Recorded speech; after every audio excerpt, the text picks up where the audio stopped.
Silakan duduk Bapak Ibu yang dikasihi Tuhan Yesus Kristus. Salam sejahtera bagi kita sekalian Bapak Ibu. Senang sekali boleh berjumpa dengan Bapak Ibu semua jemaat yang ada di sini. Kita sudah memuji dan menyembah Tuhan, saatnya dengan rendah hati buka hatimu untuk Tuhan, untuk firman-Nya. Saudaraku sekalian, ada satu kata yang sangat menggugah hati saya, yang sangat membuat hati saya sangat bersyukur sampai hari ini pada Tuhan, yaitu anugerah Allah. Anugerah Allah itulah yang mengubah hidupmu, hidupku, hidup kita hari ini. Saudara dan saya sudah hampir berada di penghujung tahun 2023. Seperti apa yang saudara alami selama 11 bulan. Saya yakin ada di antara saudara yang pernah hampir di ujung maut. Di ujung maut mungkin karena sakit, mungkin juga karena sesuatu yang lain di perjalanan sana. Tapi hari ini saudara masih diizinkan Tuhan. Semua karena anugerah Allah. Pada ibadah yang kedua ini, saya menyampaikan firman dengan judul Anugerah Allah yang mengubah hidup. Saudaraku sekalian, sadar atau tidak, saudara dan saya hari ini berada atau sedang hidup di dunia yang penuh dengan dosa. Maut setiap hari mengintai. Kita lahir dalam keadaan atau posisi berdosa. Dosa itu yang memisahkan saudara dengan saya terhadap Allah Sang Pencipta. Sadar atau tidak, saudara dan saya sering terjerumus pada keinginan daging. Pikiran bahkan menentang, memberontak terhadap Allah yang kudus, yang suci. Terpengaruh oleh dunia ini dan rayuan iblis. Sehingga kita sesungguhnya menjadi orang-orang yang dimurkai Allah, layak menerima hukuman. Tapi sebagai orang yang percaya, kita dibangkitkan dari kematian rohani, yang mengerjakannya semua anugerah Allah. Seharusnya saudara dan saya sadar bahwa anugerah ini tidak dapat kita bayar. Tidak dapat kita balas dengan perbuatan baik kita. Dan hari ini kita akan belajar bagaimana Tuhan begitu sayang kepada saudara dalam Efesus pasal yang kedua ayat 1 sampai 10. Saya baca dalam terjemahan baru 2, demikian firman Tuhan, simak baik-baik. Kamu dahulu sudah mati karena pelanggaran-pelanggaran dan dosa-dosamu. Kamu hidup di dalamnya karena kamu mengikuti jalan dunia ini. Kamu mentaati penguasa kerajaan angkasa, yaitu roh yang sekarang sedang bekerja di antara orang-orang yang tidak taat. Sebenarnya dahulu kita juga semua juga terhitung di antara mereka.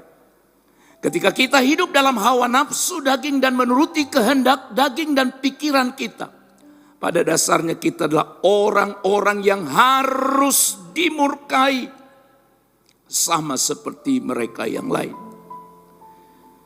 Haleluya.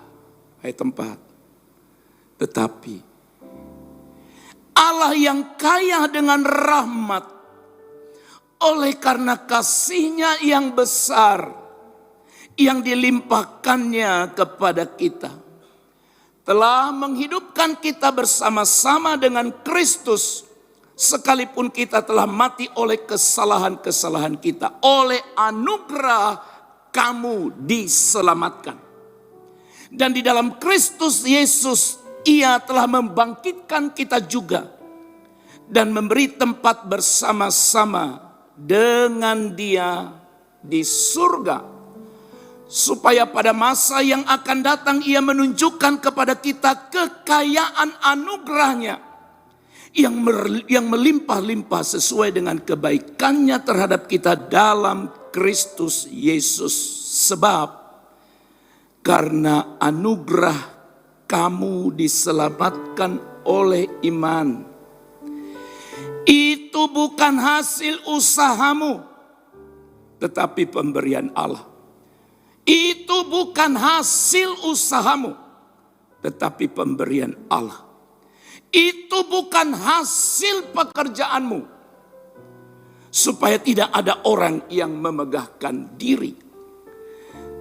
Karena kita ini buatan Allah, diciptakan dalam Kristus Yesus untuk melakukan pekerjaan baik yang dipersiapkan Allah sebelumnya. Ia mau, Tuhan mau, supaya kita hidup di dalamnya. Amin. Amin. Dari ayat-ayat ini, saudara-saudara, kita dapat belajar 3 hal penting tentang anugerah Allah yang memberikan kita hidup yang baru dan kekal. Sekali lagi tadi saya katakan anugerah itu kata yang sangat indah. Anugerah.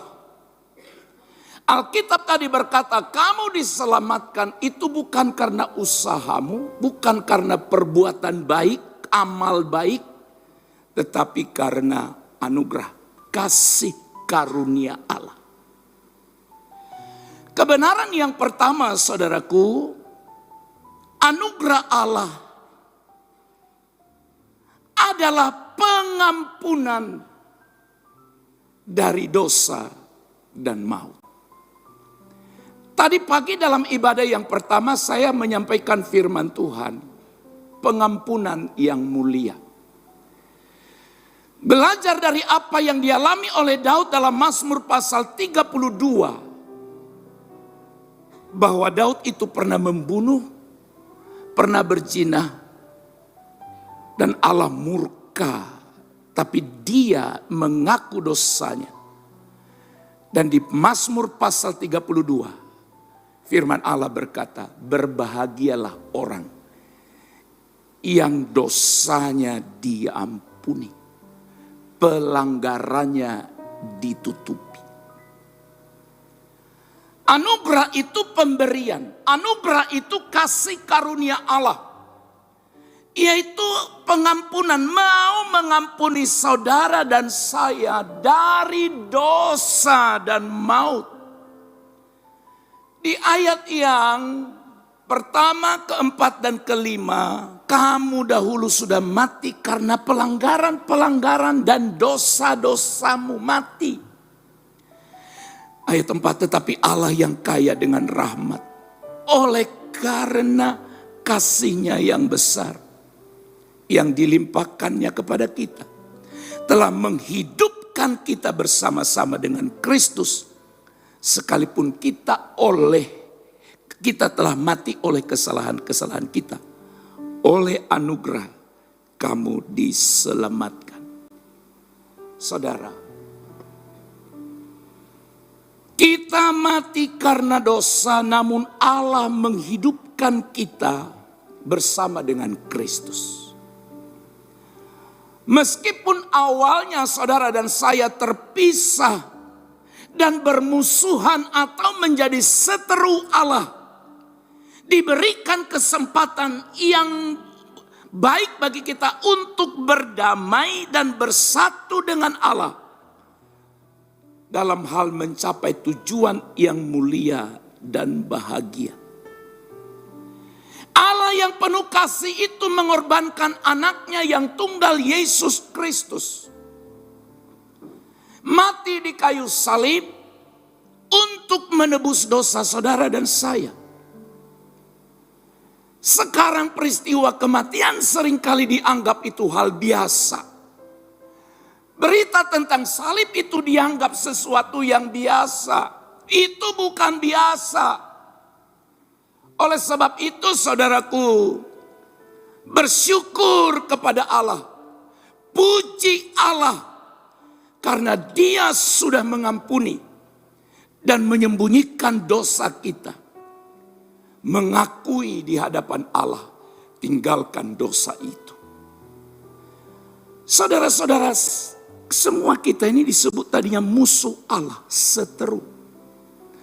Andailah atau andai kata semua yang ada di sini hari ini sadar bahwa tadinya kita harus mati. Tadinya kita harus menjadi musuh dan seteru Allah. Tapi anugerah Allah yang besar itu saudaraku, membuat Allah rela mengampuni dosamu dan dosaku. Oleh sebab itu, pahami kebenaran anugerah Allah yang telah mengampuni dosa kita, yang telah membebaskan saudara dan saya dari maut. Sesungguhnya itu yang mau dikatakan oleh Daud. Berbahagialah orang yang dosanya diampuni.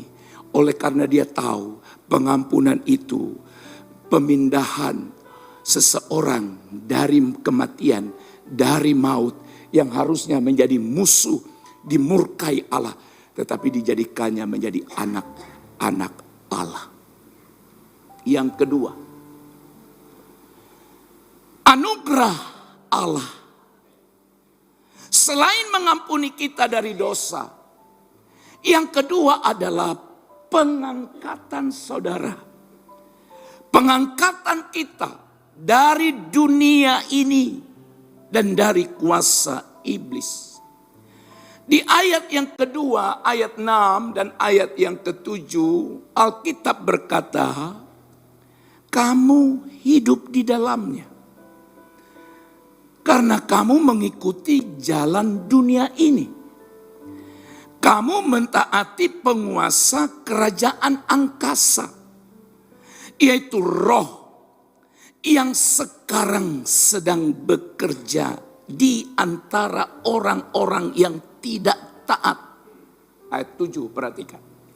Supaya pada masa yang akan datang, Tuhan Allah kita menunjukkan kepada kita kekayaan anugerahnya yang melimpah-limpah sesuai dengan kebaikannya terhadap kita dalam Kristus Yesus. Sekali lagi saudara-saudara, pengangkatan kita, pemisahan saudara dan saya dari dunia ini. Dari dunia ini dalam arti supaya kita tidak hidup dengan cara dan standar dunia ini. Walaupun dunia ini sangat menyenangkan. Walaupun kondisi di dunia ini sangat menyukakan hati kita. Tapi Allah mau supaya saudara dan saya tidak menghidupi cara-cara standar dunia ini. Saudaraku yang terkasih dalam Tuhan, Allah yang setia telah menyelamatkan kita dari pengaruh negatif, pengaruh buruk dunia dan iblis yang berusaha merusak dan menghancurkan kita.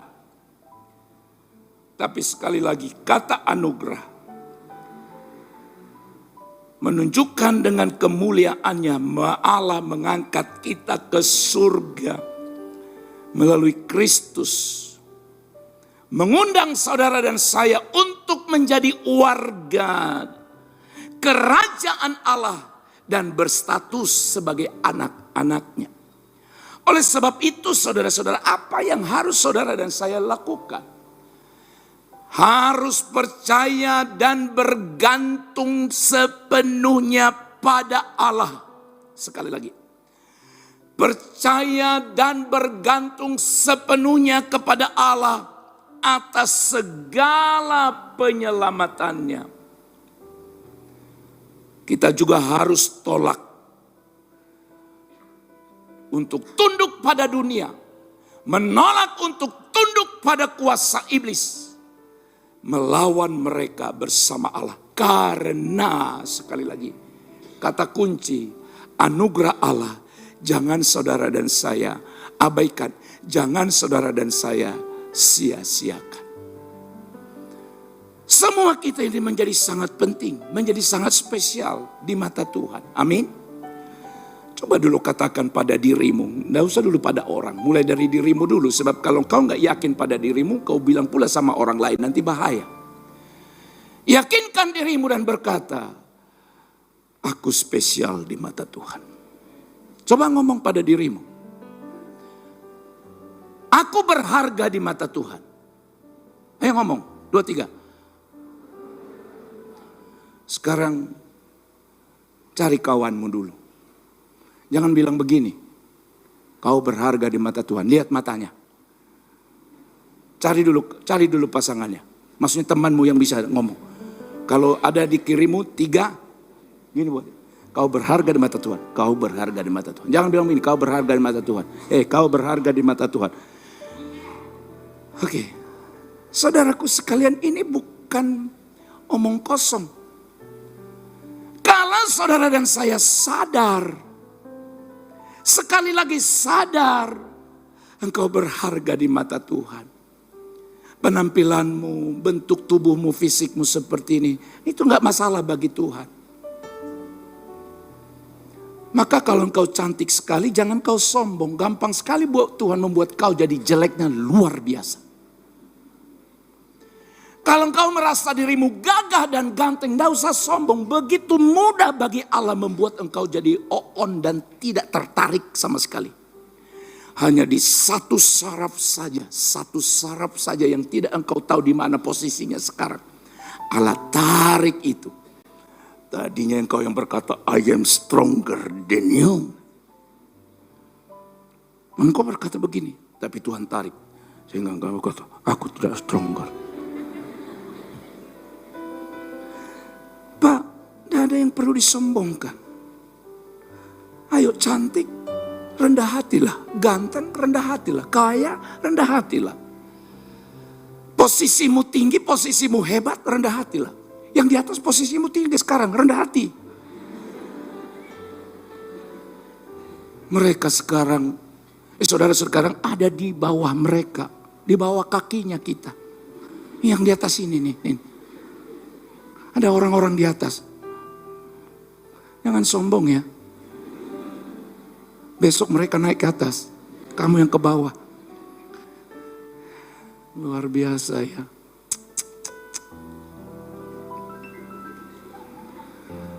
Yang di atas ini orang-orang yang rendah hati. Makanya dia naik ke atas. Di mana ada orang yang rendah hati naik ke atas? Padahal di bawah banyak orang tua loh.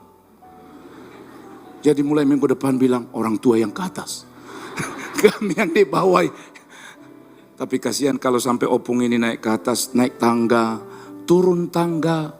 Aduh jatuh pula. Jangan sampai, udahlah. Tidak ada yang perlu kita sombongkan.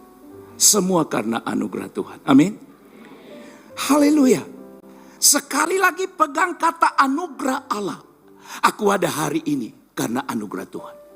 Semua pencapaian yang ada pada kita karena anugerah Allah.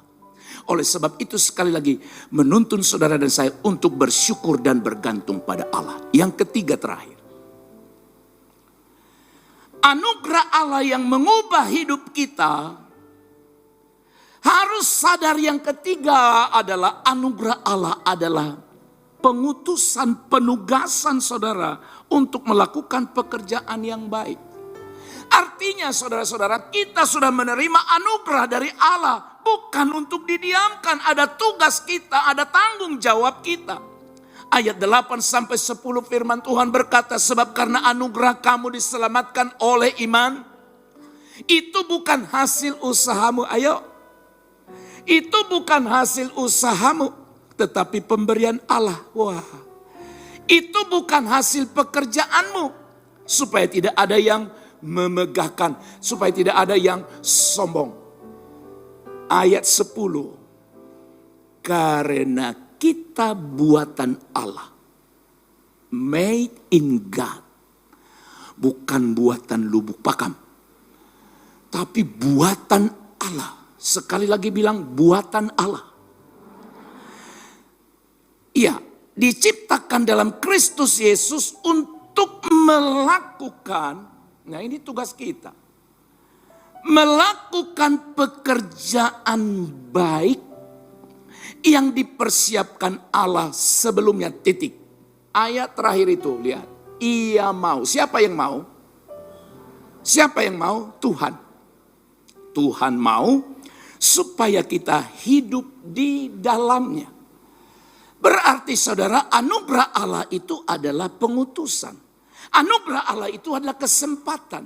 Anugerah Allah itu harus dihargai. Dengan cara apa? Lakukan sesuatu yang terbaik bagi Tuhan. Kita adalah ciptaan Allah.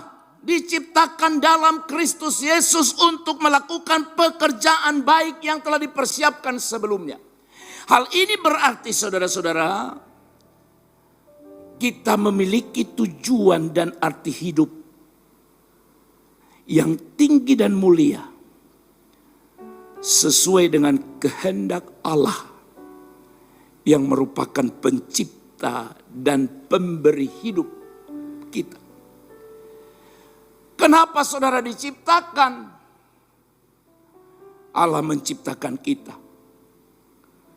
dengan tujuan menjadi saksi dalam pelayanannya. Apa yang ada padamu hari ini, kalau saudara tahu itu sadar, engkau sadar itu pemberian Allah, semuanya untuk Tuhan. Suaramu yang bagus itu gunakan untuk Tuhan. Talentamu itu gunakan untuk Tuhan. Allah mempercayakan engkau hari ini sesuatu yang lebih daripada orang lain. Allah mau engkau lakukan itu untuk pekerjaan Tuhan. Jangan sampai saudara nanti pulang, bukan pulang dari sini. Pulang ke sorga kalau masuk sorga. Jangan sampai saudara pulang tinggalkan dunia ini, tak pernah berkarya sekalipun atau sedikit pun untuk Tuhan. Ayo mari berlomba-lomba. Kalaupun Tuhan panggil pulang, aku sudah pernah berkarya bagi Tuhan. Wah, usiamu berapa sekarang? Sudah 50 tahun, berarti hampir setengah. Kalau ya udah lebih dari setengah, karena gak mungkin hidup 100 tahun. Apa yang saudara lakukan? Ayo bro, mikir mulai sekarang. Ayo bu, mikir mulai sekarang. Usiaku sekarang sekian. Sebelum aku pulang, aku mau berbuat sesuatu untuk menorehkan pekerjaanku, karyaku dalam pekerjaan Allah. Haleluya, haleluya. Nah oleh sebab itu saudara, bagaimana supaya saudara dan saya dapat menerapkan firman Allah ini dalam kehidupan keseharian kita? Yang pertama, selalu mengingat dan bersyukur atas anugerah Allah yang mengampuni dosa-dosa kita, memberikan kita hidup baru, memberikan kita hidup yang kekal. Oleh sebab itu jangan biarkan dosa menghalangi hubunganmu dengan Allah. Akui, bertobat, minta pengampunan dan pemulihan daripadanya. Sebab dosa yang tidak diselesaikan itu, ini khotbah saya tadi pagi. Dosa yang tidak diakui, tidak diselesaikan akan mengurangi gairah kita untuk Tuhan. Sekali lagi, kalau ada dosa tidak diselesaikan, tidak diampuni, akan mengurangi gairah dan semangatmu untuk Tuhan. Makanya tidak heran, gereja ibadah dan tidak beribadah bagi dia sama saja. Tak ada perasaan apa-apapun. Kalau saudara kan ada yang gelisah, aduh hari ini gak bisa gereja, gak bisa ibadah. Karena sesuatu yang tidak bisa ditinggalkan, tapi saudara merasa tidak nyaman. Puji Tuhan, Roh Kudus masih bekerja di hatimu. Tapi ada orang-orang ibadah, tidak beribadah, berdoa, tidak berdoa, baca firman dan tidak baca firman, menyembah tidak dan tidak menyembah, sama saja nggak ada perasaan apa-apa. Engkau sedang mati rohani. engkau sedang ada dalam bahaya yang sangat besar. Oleh sebab itu ingat segala kebaikannya. Haleluya. Kemudian yang kedua, selalu memandang dan mengikuti Kristus. Jangan biarkan godaan dan tipuan daya dunia ini yang mempengaruhi saudara. Tapi tetap memandang dan mengikut kepada Tuhan. Persiapkan sebuah lagu, ingat kasih-Nya, ingat kebaikan-Nya. Terakhir, selalu jalankan dan kembangkan pekerjaan Allah yang baik. Jangan biarkan hidup sia-sia.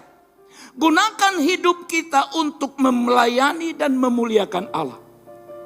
Menjadi berkat bagi banyak orang. Haleluya. Kalau ku hidup bagimu, hatiku tetap menyembahmu. Dunia tak bisa menjauhkanku, amin, dari kasih-Nya. Oh, selama ku hidup bagimu, mataku tetap memandangmu. Dunia tak bisa menjauhkanku dari kasih-Mu. Hargai anugerah Allah.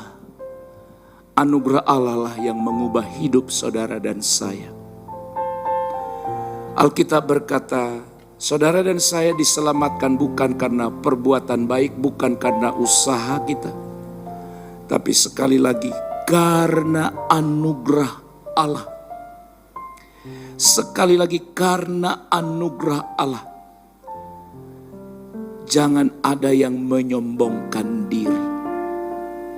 Hargai anugerah Allah, kasih karunia Allah yang sudah diberi, yang sudah dilimpahkannya kepada kita. Dengan cara apa? Kita hidup untuk Tuhan. Mari kita bangkit berdiri.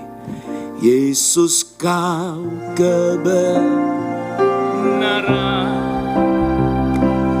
yang menyelamatkanku. Mari dengan bangga katakan, Kau memberi. Haleluya. Amin. Yes. Dan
saja menyanyi, yang di bawah mari kita berdoa dan renungkan firman. Yesus, Kau kebenaran, yang di atas saja. Haleluya. Yesus. Yes. Orabashi karalabas. Haleluya.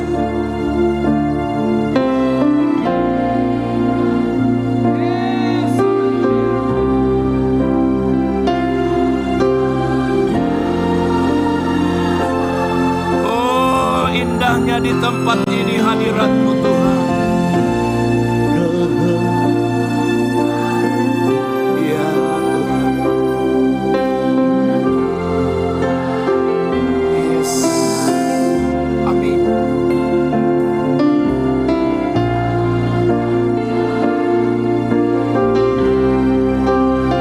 Sekarang yang di lantai dasar ini, nyanyikan pujian Yesus Kau kebenaran yang di atas, berdoa. Yesus Kau, Rabas. Ini pengakuan kami Tuhan.